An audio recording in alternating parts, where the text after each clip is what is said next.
Hello everyone, this is part 5 video on past year NEET questions from the chapter thermodynamics. Now those who are looking at it can probably take a look at the previous 4 parts so that you will be able to look at relevant models of questions.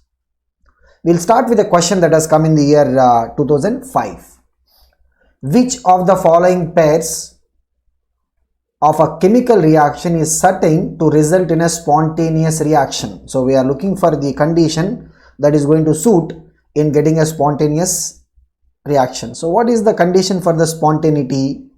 We look at the condition for the spontaneity of the reaction in terms of delta G. Okay, so delta G is the change in the Gibbs free energy. Okay, so delta G positive means that indicates a non-spontaneous. Delta G negative is what we are looking at here, that will be what spontaneous, and delta G 0 means that will be representing the state of equilibrium. So if you look at the past year questions in NEET, you would see that they have touched upon all these aspects. Okay, so now let's come back to the question. So how do we know that which reaction is going to be always spontaneous? Okay, so delta G as per the Gibbs-Helmholtz equation, right, will be equal to what? Del H minus T del S. Del G will be equal to what for chemical reactions? Since chemical reactions happen at a constant temperature, del G will be equal to what? Del H minus T del S. Okay, now this has to be negative. Okay, so del G has two parts. First part is del H, second part is minus T del S. Okay, so we look at the del G to be consisting of two parts. First part is what? Del H, second part is minus T del S. Okay, now if you look at the options given to us, A, B, C, D, they're talking in terms of the nature of the enthalpy, exothermic or endothermic, and the entropy. Increasing disorder means what? Entropy is increasing. Okay, decreasing disorder means S is decreasing. Decreasing disorder means S is decreasing. Okay, so disorder is quantified in terms of the entropy S. Okay, and if you look at the condition that will always give del G negative, right, will be when del H is itself negative and the delta S is positive. Why? Because if delta S is positive, we have a minus over here, right? Minus T del S is the term. Minus T del S will be overall negative irrespective of whatever is the temperature, which means this particular case, what is the case? Del H should be what? Negative. It must be what? An exothermic reaction. And del S should be what? Positive, means the entropy or disorder must be increasing.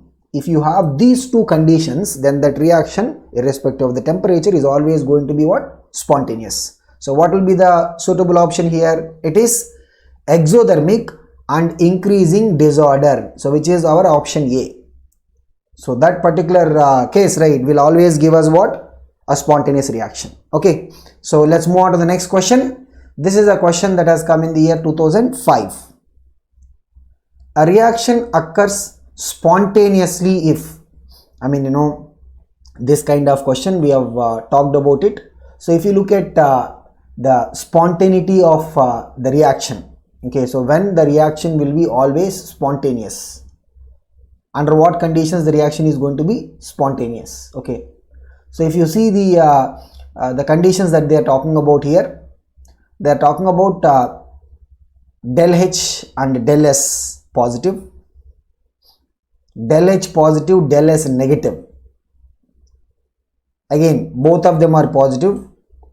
Both of them are positive with different conditions. So what is it that we have in terms of these delta H and delta S? What is it resulting to talk about the spontaneity? So here we are looking at the condition of spontaneity.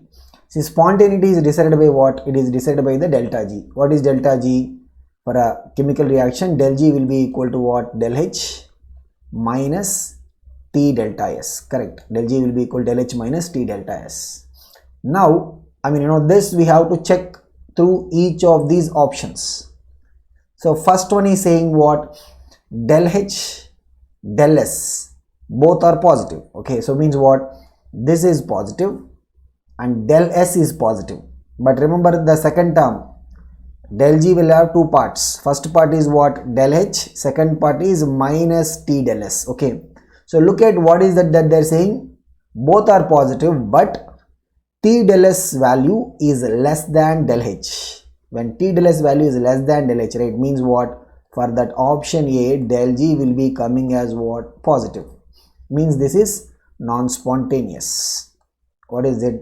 Non-spontaneous one. Okay. Now let us look at the option B. So we look at option B. So option B is what? Del H is positive, del S is negative. Okay. So if you get del G formula, del H minus T del S. Now if del H is positive, del S is negative. Minus of minus will be what? Overall the second term will be coming as what? Positive. So we will see that whatever is the temperature, whatever is the other factors, right, del G will be always coming as what? Positive, which means this also will be non-spontaneous. And endothermic reaction, negative entropy. What is del H positive means endothermic reaction. Del S negative means what? Negative entropy. That reaction is going to be always non-spontaneous. So option A is out, option B is out.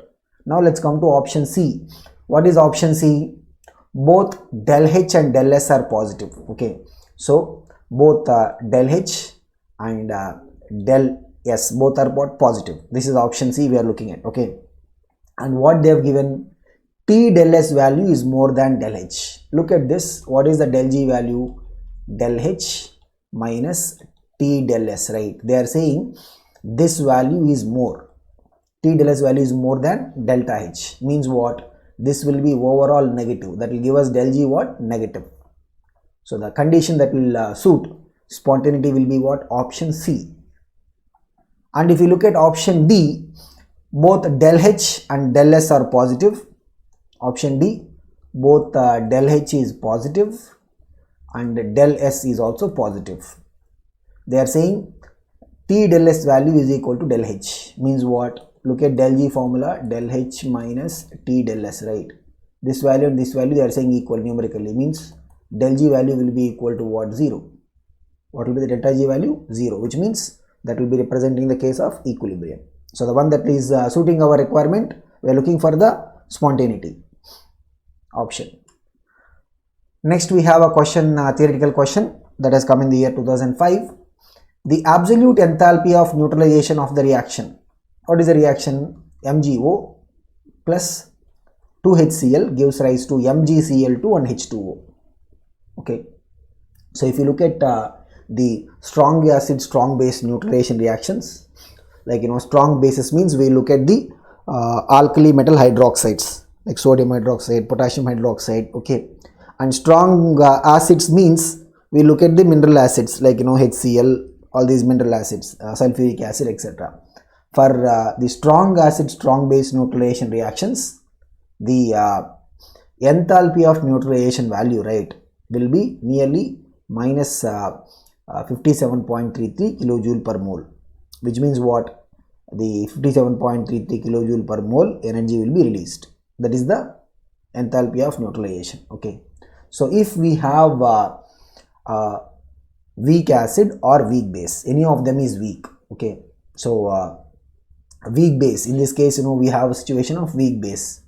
So we have acid, strong acid, but the oxides and hydroxides of the second group, right, they are not as strong as the first group, which is alkali metals will be the strong, alkali metal oxides are the strong basic in nature, as well as alkali metal hydroxides. So if we have a weak base, in this case the dissociation, normally if we have one equivalent of a strong acid which is getting neutralized by one equivalent of a base, that will be giving us what? Minus 57.33 kilojoule as the delta H of the neutralization. Okay. But here what is happening is we have a weak base. Now weak base, right, this is something that we will analyze in the case of ionic equilibrium also. So weak bases, there will be some dissociation factor. It will not be undergoing complete dissociation. Okay, and even if it is undergoing almost complete dissociation, it could be associated with some heat being absorbed, because up to certain level the dissociation might happen with the reaction with HCl, and further dissociation might be using the energy that is being released, which means the total energy that is released in the neutralization, right? If either of them, whether it is the acid part or the base part, if either of them are weak, then for that the delta H for the neutralization will be less than the strong acid strong base neutralization case, which means in this case we will have the value to be less than minus 57.33. okay, so which means here don't look at it like less than minus 57.33 means don't look at it like it will be minus 70 or minus 80. So we mean to say that the negative value is representing what?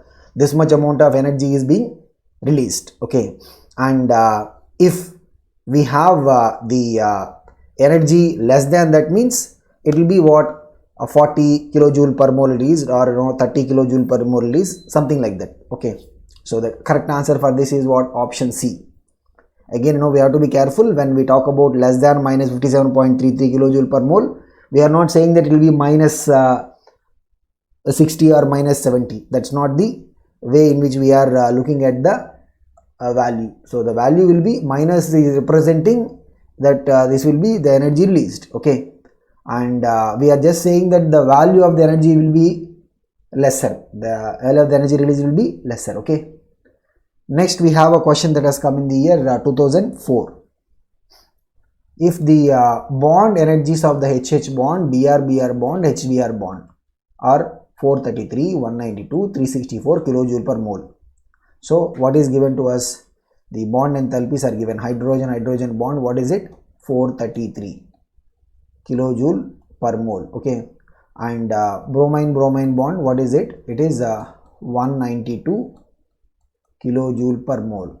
Then we have hydrogen bromine bond, what is it? It is 364 kilojoule per mole. Okay, that del H naught for the reaction, what is the reaction for which we have to find? H2 plus Br2 gives rise to 2HBr, and if we have any chemical reaction, we have to represent the enthalpy change in terms of the bond energy, means it will be what? The bond energy of the reactants minus the bond energy of the products. In fact, if you look at the past year NEET question papers, we have seen that this particular, the relation of enthalpy change of a chemical reaction to the bond energies of the reactants and products, right? This particular aspect has been touched upon in many number of years. Okay, so here reactant side.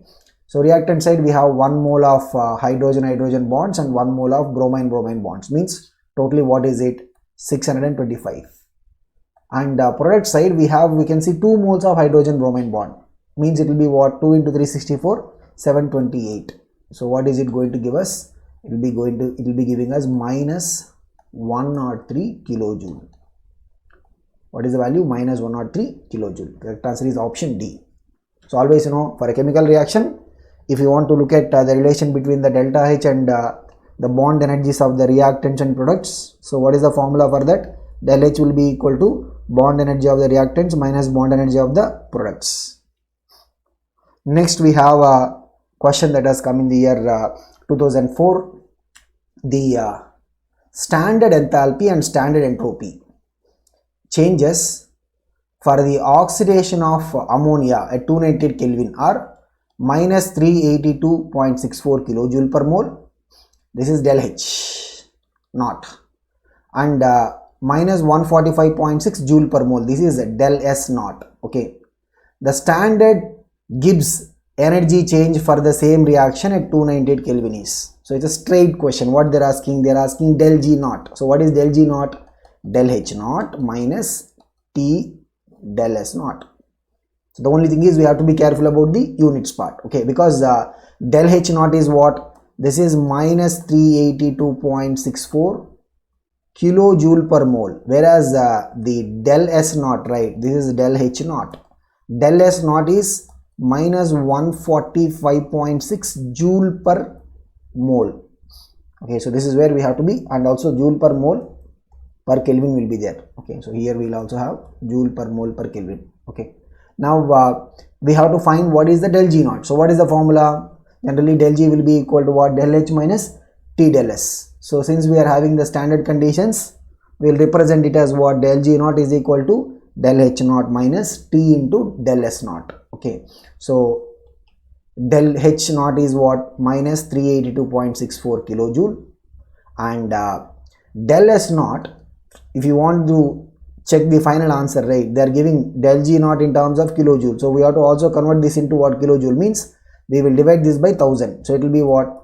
Minus 145.6 by 1000 kilojoule per mole per Kelvin. Okay, so now T into del S naught, right? So temperature is what? 200 Kelvin into this value.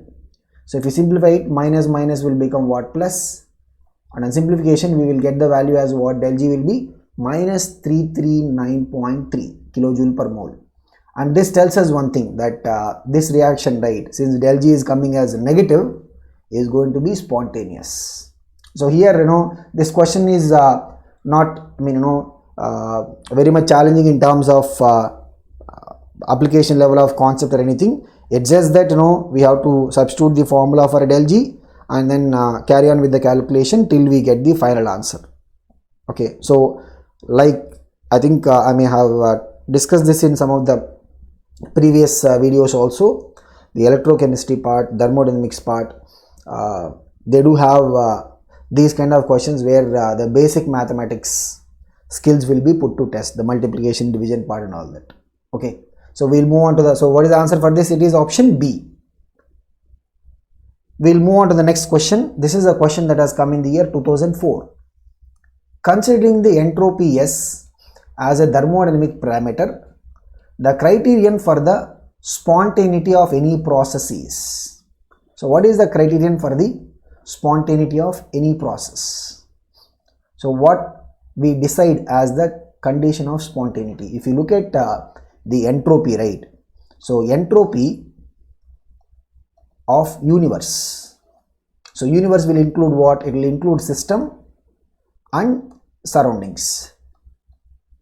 Because whenever we talk about a thermodynamic phenomena, we will be focusing on one entity, may or may not have a physical boundary. That entity is what we call as a system, like the gas in the cylinder and all these things, we call it as what? System. Okay, now the remaining part of the universe will be called as what? Surroundings.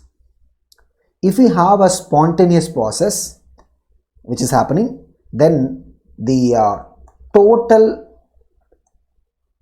disorder in the universe, right?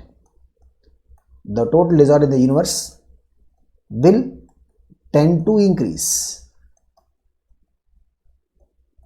Okay, so this is also observed based on certain phenomena that will happen in the universe. Like if you look at the universe as such, right, what is observed is all the celestial bodies, they still keep moving away from each other.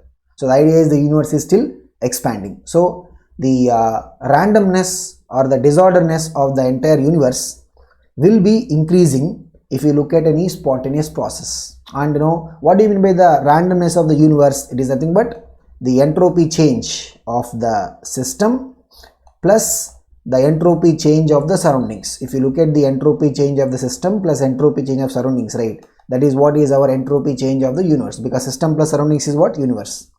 And this should be increasing, means what? It should become positive. The entropy of the universe increasing means what? The entropy change of system plus entropy change of surroundings, right, that should be what? Positive.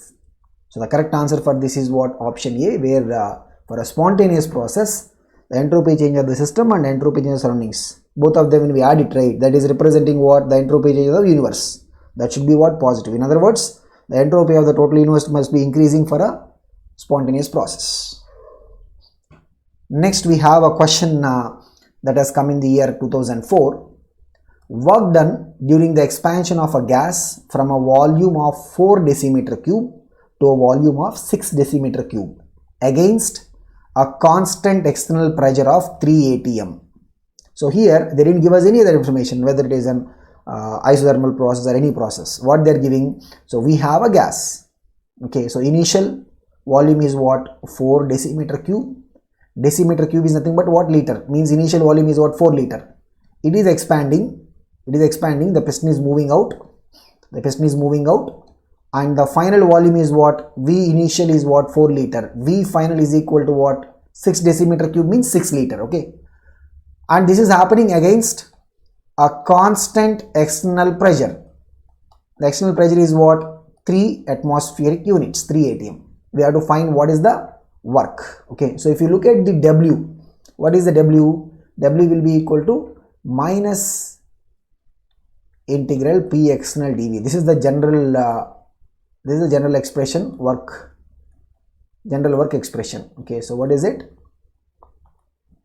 Minus integral P external dV. So this integration will be from initial volume to final volume. Here external pressure is constant, right? 3 atmosphere. Okay, so it will come out minus 3 atm integral dV. Okay, so integral dV means what? Minus 3 atm. Integral dV will be V, right? Between the limits 4 liters to 6 liters. So it will be what? Minus 3 atm into what is the final volume? 6 liter. Initial volume 4 liters. Okay, so which is what? Minus 3 atm into 2 liters, which is minus 6 liter into atmospheres. But they are giving the answer in terms of joule, right? What is the conversion? 1 liter into atmosphere is equal to what? 101.32 joules, which means minus 6 into 101.32 joules. That will be approximately how much? Minus 608 joules. Approximately what is it going to be? Minus 608 joules. Okay. So here, you know, the general work formula, right? We have to be comfortable.